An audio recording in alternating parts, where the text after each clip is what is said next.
We're in the midst of this pandemic. There's going to be tens of thousands of deaths, economic carnage. We've got violence in the US. The whole world's falling apart. Why the heck would you want to go long? But that's what pushing the button is all about. And the thing here with doing that, there's a simple explanation, as you touched on right at the very beginning. If the decision to go long was the wrong decision, then I know my strategies would have got me out again. It's as simple as that.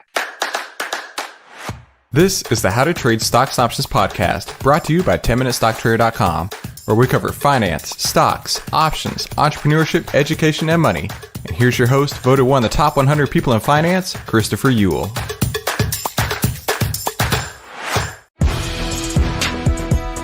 Hey there, traders. Welcome back to today's How to Trade Stocks Options podcast. Today, we have a special lesson for you. I'm putting it here on the podcast because I really believe that this is going to provide you massive, massive value. And that's what I'm trying to do here. And hey, listen, if this podcast was useful to you at all, I really highly suggest that you go check out the full trading course at AIStockTradingSystem.com. That's AIStockTradingSystem.com.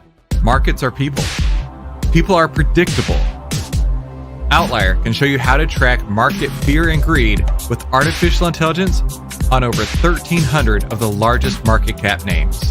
Visit outlier.com to learn more. That's OVTLYR.com. They have a free pilot program for the rest of 2021 so you can get access to right now at OVTLYR.com. That's OVTLYR.com. Hey, make sure you subscribe and hit the bell so you'll be notified every time we give you more tools, tips, and tricks to help you trade faster and trade smarter every single week. Hey there, traders. Welcome back to today's How to Trade Stocks Options podcast. Today, we have a special guest, Nick Radge. He is the Chartist, and his website is thechartist.com.au. I want to make sure I say that correctly. So, Nick, thank you so much for coming on the show today. Thanks for having me, Chris. It's great to be here. Yeah, I really appreciate it. I was telling Nick ahead of time, I was checking out his Twitter bio and everything. And there's something that just rings really true with what Nick preaches. And it's keeping the basics and the simple parts up to date, right? Don't forget the parts that got you here. So on his Twitter bio, it says, buy the strongest stocks, avoid the losers, repeat. And I agree so wholeheartedly with that. So Nick, let the audience know who you are and give us some background about who you are and how you got here. Sure. So you can hear from my accent that I'm an Australian. I've been trading for coming up to 36 years now. I started trading straight after school. I had no aspirations to trade or anything like that. I accidentally fell into it. I got a job at a stockbroking company, not for any particular reason that I wanted to work in finance. It was just a job that came my way at the time. And I was just pushing paper, nothing else. And I walked past where the private client advisors were speaking to their clients. And there was a guy that had some chart paper, and he was manually doing a moving average crossover chart of what at the time was our equivalent to your big S&P 500 contract, not your E-mini S&P, but your big S&P 500 contract. So it was the stock index for the Australian stock market. And he was basically doing a 5 and 10 day moving average crossover. And I said, what are you doing? It just caught my eye. And what are you doing? He goes, well, when the red line crosses over the blue line, you buy, and when it crosses over, you sell. And I could actually see these trends, and I could see how he was making money. And don't forget, this was back in the glory days, pre-1987, when anything was making money. And so by that afternoon, I'd gone down to the local shop and bought my own graph paper and a few markers, and I started trading or started following the market, and decided, yeah, I can do this. This looks pretty straightforward. And went to the office manager, a wily old guy who'd been around the block several times. And here I am, sort of 18 or 19. And at the time, I was earning $12,000 a year. Now, this stock index futures was $100 a point. So it was quite a big contract. And I asked him if I could start trading. And he kind of gave me a wary look and said, oh, well, you can do whatever you want. So that's where I started trading back in 1985, late 1985, and all went well until 1987. And sure enough, yeah, I did did everything and more. So my father bailed me out, learned my lessons, and away you go. Pretty standard story, but I haven't made that mistake before. Although, one thing that's been rattling around in the back of my head ever since is when's the next 1987 going to come along? And I think we saw that last year, actually, in March. It's about as close as we've got to a 1987. But a lot of water under the bridge between then and now, that's for sure. Mm-hmm. Absolutely. Okay, so I love on your bio here, trend following since 1985. And I talked to so many traders, and at the end of the day, we boil it down to in my opinion, the best way to trade is to just go from A to B following a trend. And everyone that I talked to on the show, we're at like 500 episodes now, basically is saying the same thing, right? You're just getting on one part of the trend and getting off at the other.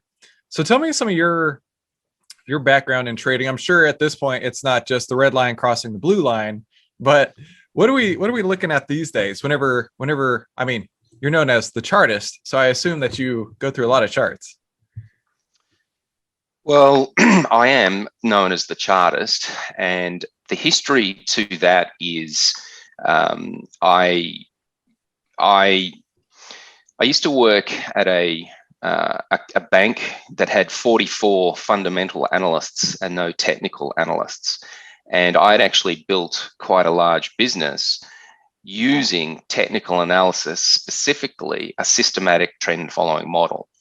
And a lot of people took notice of the size of the business and the ease at which I could build that business using that particular model. And we were going to implement that as a separate kind of business within the bank. One thing led to another, and eventually what I wanted was some kind of a professional technical analysis service that could sit alongside a fundamental service, because a lot of people do use technicals. Even a lot of investors use technicals more for a timing tool. So that's really where it started. But my own personal trading is all systematic, and for the large majority is trend following. It has certainly been trend following. So, back in the late 90s, I actually ran a trend following commodity fund, a CTA. And we rolled that into this particular bank back in 2001. And that's when the next episode of my journey sort of started. So from 1985 through to about 2001, 2002, I predominantly only traded futures, all trend following. But from 2001 onwards, I was able to get more into the stock side of things on a professional level. And so really, since 2001, my whole business has been trend following in stocks. So that's kind of where we are. But personally, all my trading is systematic in nature. I literally all computer stuff, put my account balance into the computer, push the button. It tells me what to buy, where to buy, how many shares to buy, where to sell, the whole thing. It's all done systematically.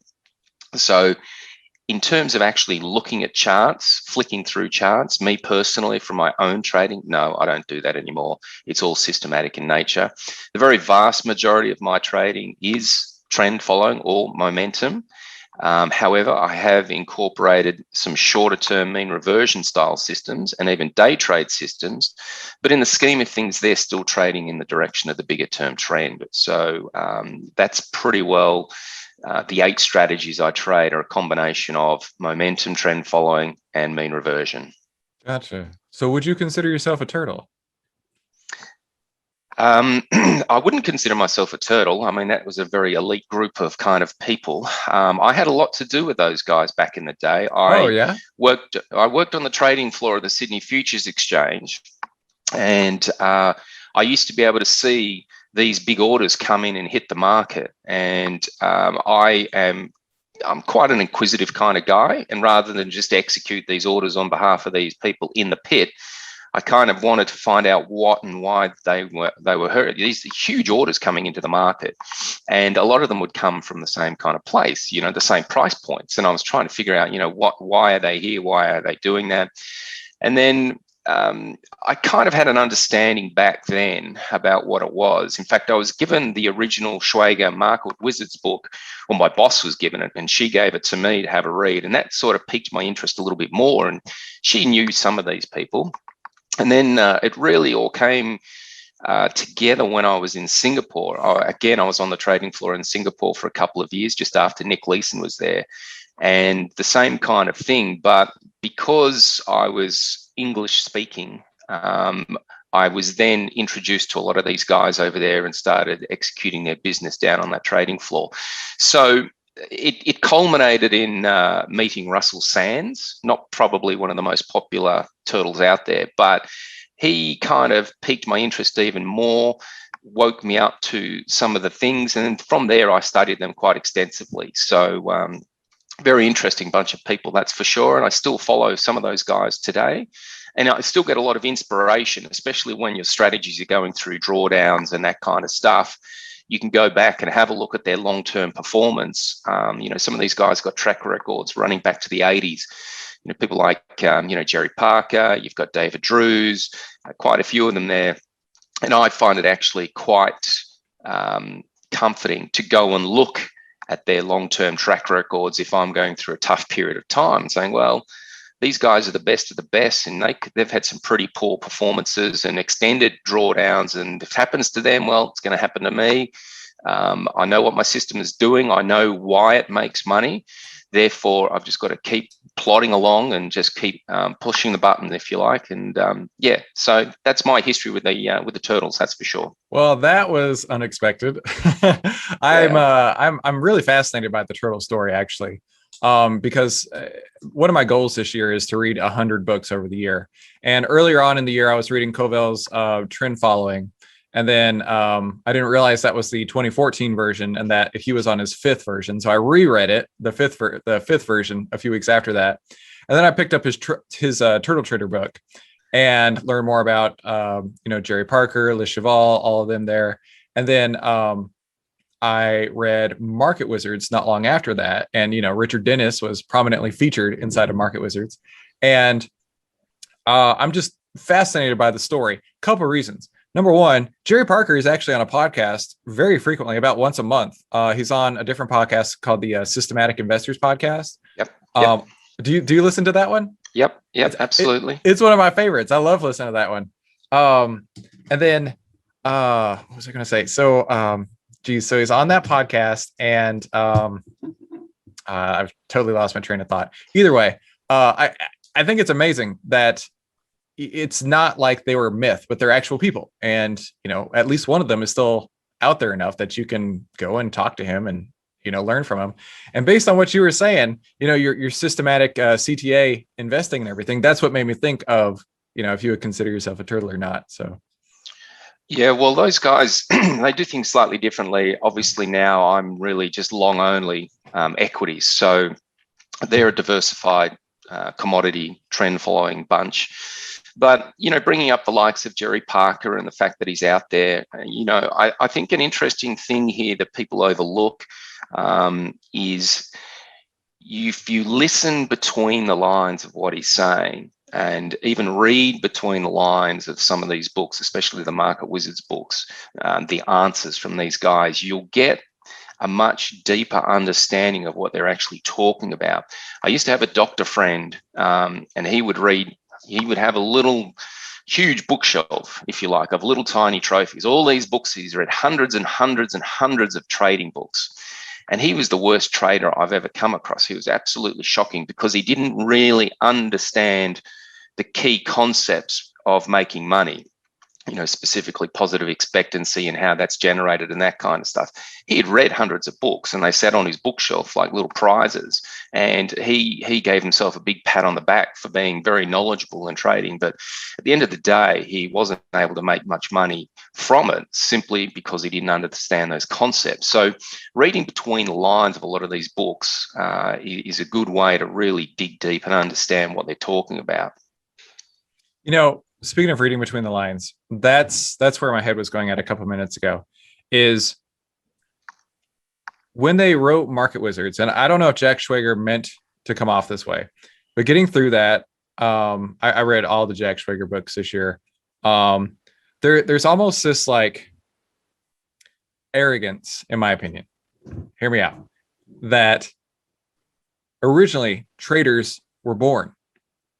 You could look at a chart, you could look at the price and be like, it's going to go up, and then it goes up and you're amazing. But then the thing with the turtles and with Richard Dennis, saying a rules-based approach could do just as well makes complete and total sense to me. Going back to your positive expectancy, you can backtest any system in the world now at any point in time, whereas it's not like Ed Secoda, where you and I would have to go to MIT and hole away and hide away in their computer lab to figure that out. But a systematic trend-based approach totally works. And anyone who can follow the rules of that can be successful. Would you agree? Well, absolutely, I agree. A few things on that. It's all good and well to be able to access the technology, which we can very easily and very cheaply these days. That's one thing for sure. However, you still need to understand these core concepts. You still need to do that coding and programming correctly. You still need to be able to build a portfolio. And at the end of the day, you still need to be able to pull the trigger on a consistent basis. You've got to have the psychological fortitude to do this stuff. And I think that's the big tripping block for most people. I'm a firm believer the difference between an amateur trader and a professional trader is the ability to keep pulling the trigger, making the next trade regardless of what's going on. Drawdowns are inevitable.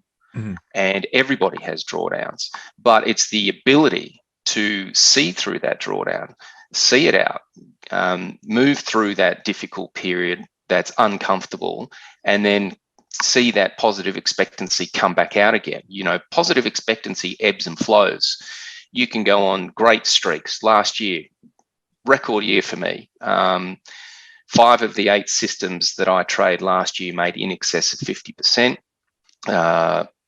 The biggest one returned 97%. The one that returned 97% last year just went straight into a 25% drawdown at the start of this year, and it's trying to dig itself out. Now, for the average punter, if you were up 97% last year, you could probably stick with that drawdown. But if you started the strategy just before that drawdown, well, you're sort of asking the question, what the hell is this guy doing? Right. And that's the difficult thing. But I have 100% confidence in the strategy. It's been tested over years and decades of data, different market situations. And we've seen all these situations before. They're all slightly different. But, it's a matter of sticking with it over the longer term. That's the key. And for amateurs, they come into a little bit of a drawdown, or they go for 2 or 3 months without making new equity highs. And it's more like, there must be something better out there. And they flick the switch and go somewhere else. And that's their endeavor, I think. They chase their tails, they chase performance. And as a result, they never actually they never allow that long-term expectancy, positive expectancy to actually be seen. And I think that's a big difference, Yes. So let's talk about the chartist.com.au. I was looking at it here, and it says you trade the growth portfolio, U.S. power setups, and U.S. momentum strategies. What does that mean? So one of the things that we've evolved over the years with the Chartist, so we launched this business really back in 1998, but in its current format since 2005. So we've been around for a long time. And one of our sort of mantras is that we'll trade right alongside you. So a number of the portfolios that we offer inside of the Chartist, the systematic portfolios, my wife and I personally trade right alongside and disclose our own positions to our clients.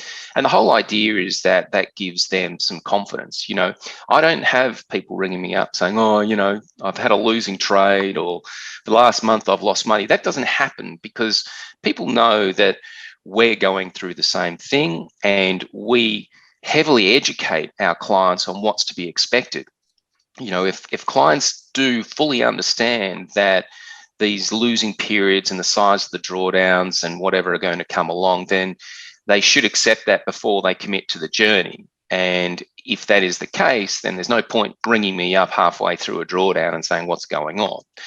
So there's a number of different portfolios. So the growth portfolio is my original trend following strategy that I started trading back in the late 90s. Continue to trade it almost in its exact same format today. So there's probably people listening to this that think trading systems break. Well, this is much the same trading system that I've been trading since the late 90s. So that's 20 plus years. And it ebbs and flows as well. You know, it's a long only equity strategy that trades the Australian market. It's detailed in one of my books called Unholy Grails, and it's more or less straight out of that book. So pretty simple kind of a strategy, and creates positive expectancy. It's just a matter of pushing the buttons. The other ones there, you know, we've got the ASX momentum and the US momentum. So the US momentum, it's having a good year this year. Last year it made 57%. This year we're up about 28% or so far year to date. It's a momentum strategy that trades once a month on the broad Russell 1000 index. And it uses volatility position sizing. So your portfolio will vary depending on the volatility of the market. Sometimes there'll be 12 positions, sometimes there could be 18 or 20 positions. And all of these portfolios go to cash during a sustained bear market. So we were very lucky last year with March. We were actually out of the market, sitting in 100% cash when that sell-off came along. And then we went fully invested again in June, on June the 1st, and got the end of year strength that came powering back. So last year was a classic example why systematic trading is just so valuable. As I said earlier, 5 of my 8 portfolios made in excess of 50%. Now, when March occurred, I dead set thought we were going to go through some sort of 1970s situation, you know, a multi-year bear market that was going to be deep and dark. Yep. This pump that we had by the central banks created that V-shaped bottom, and we ripped right out of that. I had absolutely no expectation something like that was going to occur. And if I had been a discretionary trader, I would not have been involved in any way, shape or form. But being systematic, and I remember vividly, it was on my Twitter feed that I said I was going 100% long on June the 1st. Now, June the 1st last year was when all those riots were occurring in the US. And I remember a lot of pushback on Twitter going, you're a fool. You know, we're in the midst of this pandemic. There's going to be tens of thousands of deaths, economic carnage. We've got violence in the US. The whole world's falling apart. Why the heck would you want to go long? But that's what pushing the button is all about. And the thing here with doing that, you know, there's a simple explanation, as you touched on right at the very beginning. If the decision to go long was the wrong decision, then I know my strategies would have got me out again. It's as simple as that. I've got nothing to worry about if I make the wrong decision, because the strategy will actually then get me out. I'm not committed to any decision I make. It's a fluid event. The fact that I go 100% long doesn't mean that's a commitment for the next 10 years. It may be a commitment just for the next 2 weeks, the next month, whatever it may be. So I can rely on my strategy getting me out if the decision is actually wrong. So that's where you get a lot of confidence from. You know, I think that most novice or longtime traders and investors who don't like grasp the idea of being flexible to market conditions wouldn't understand. Covell made a great example in the trend following book. He was like, if the stock is going from 10 to 100, you can get in at 10 or 20 or 30 or 40 or 50. You just know when you're going to get out. And you can ride the elevator or the escalator all the way up. But when the elevator doors start to open and you see, you know, signs of things going wrong, be the weakest hands and get out first before everybody else. Yeah. And again, last year, you know, a big trade for me last year was in Tesla. I think my average entry price, the original entry price was about $41. Now, last year, a lot of our strategies just piled into Tesla, and we just rode it all the way up. I remember on the pre-split price, I think it got to about $600 or so, $650. And our strategies were still getting long, and a lot of people were saying, this is just crazy, you know, just crazy. And it just kept on going and going and going. And look, those trades don't come along all the time, but they do come along if you've got the patience to hang around. And I'm talking not necessarily months, but years.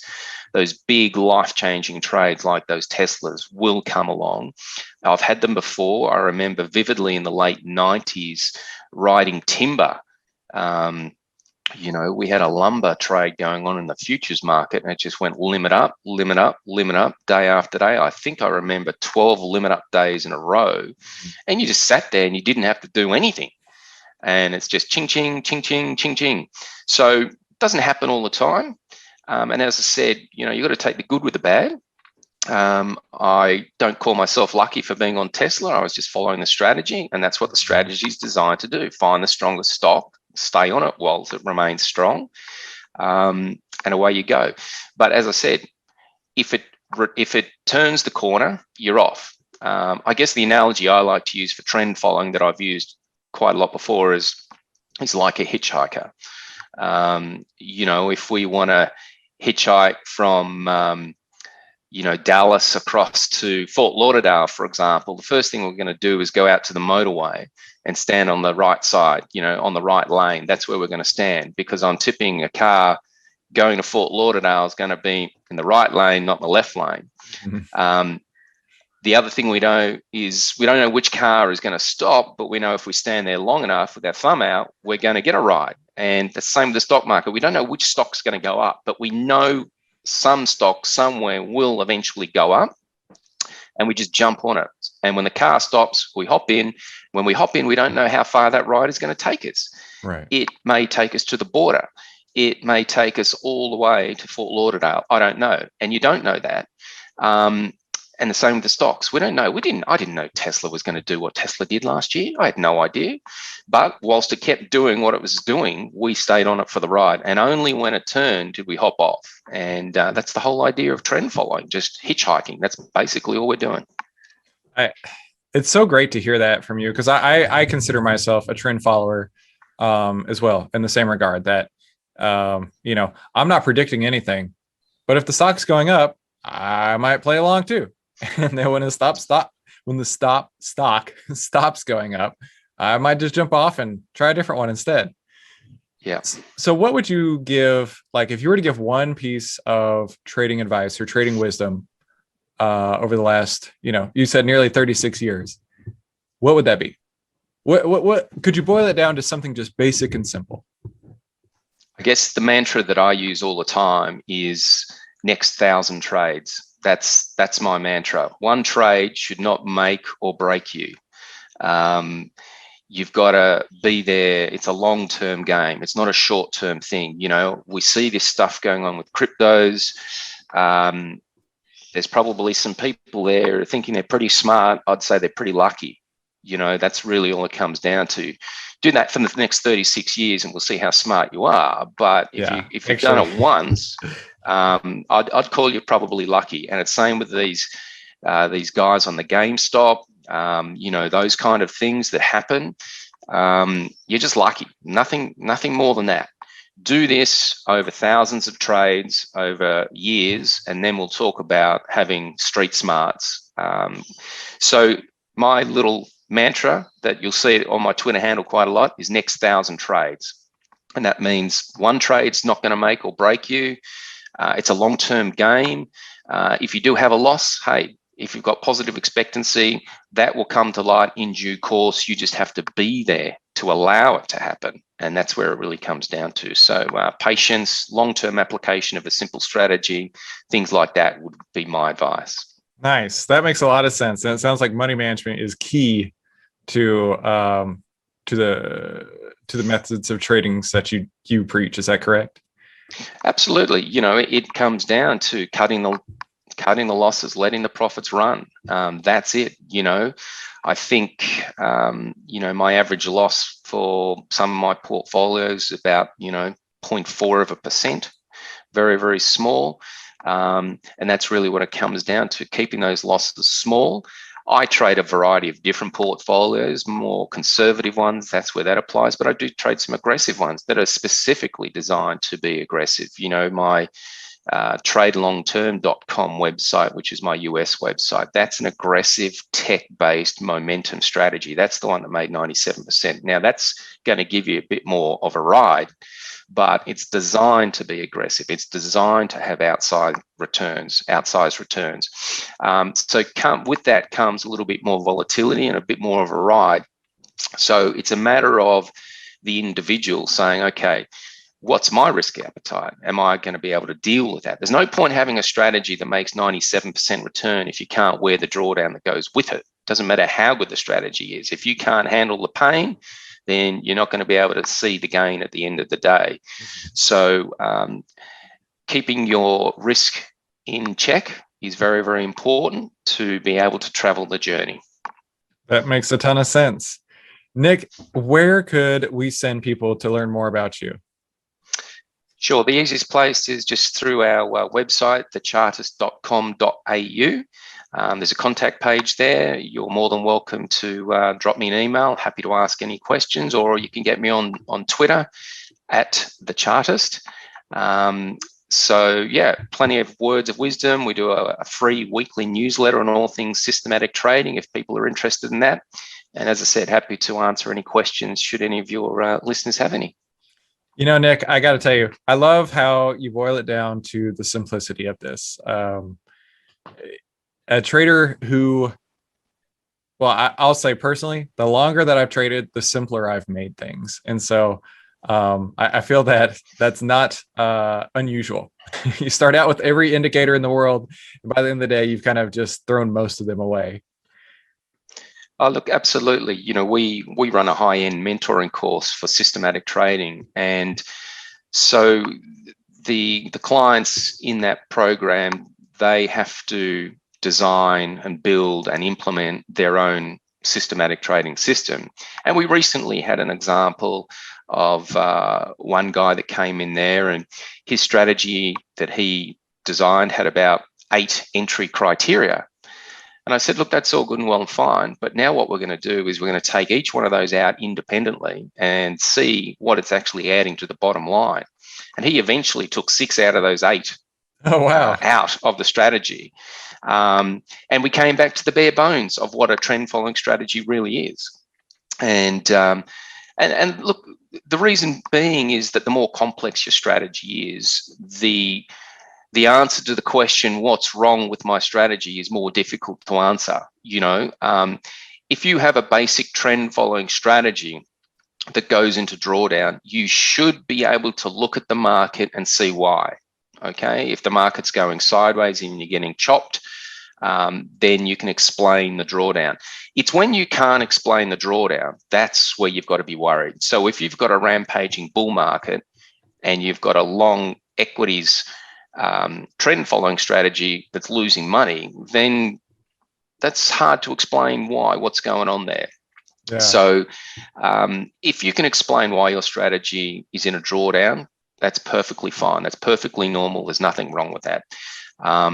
So yeah, if the more complex your strategy is, then you're probably less likely to really understand why it's working in the first place, or why it's not working, why it's in drawdown, what's going on. Yeah, that makes a ton of sense. Well, Nick, thank you so much for coming on today. I want to make sure everyone heads over to thechartist.com.au to learn more about you and your services, and really appreciate your time. Pleasure, Chris. Thank you so much for having me on. It's great to chat today. You're welcome. You're welcome. And thank you guys for tuning into today's episode. Make sure you like, subscribe, and enable notifications. That way you never miss any of the tools, tips, and tricks that we upload every single week to help you trade faster and trade smarter. And I'll see you on the next episode. Okay, so what'd you think? That was pretty incredible, right? Now, if you liked that, that's only a taste, only a sample of what you're going to find in the full AI stock trading system. And I really highly encourage you to go and check this out. Obviously, you are interested in learning on how to trade, and that's why you're listening to this podcast. Now, I'm going to take and download my entire trading system that I use day in and day out onto you. And the only way I'm going to be able to do that is over at the AIStockTradingSystem.com. You're going to get phase 1, 2, and 3, several bonuses, And on top of that, I'm going to walk you through over a dozen trades that I put on inside of my account, holding your hand and showing you exactly how I got in, how I got out, how I use the artificial intelligence data, and how this could work inside of your own trading portfolio on a daily basis. So make sure you head on over to AIStockTradingSystem.com. That's AIStockTradingSystem.com to learn more and to get started and to download my decade plus worth of trading experience into your hands so you can start using the AI stock trading system today, the 5-step system to take the guesswork out of trading.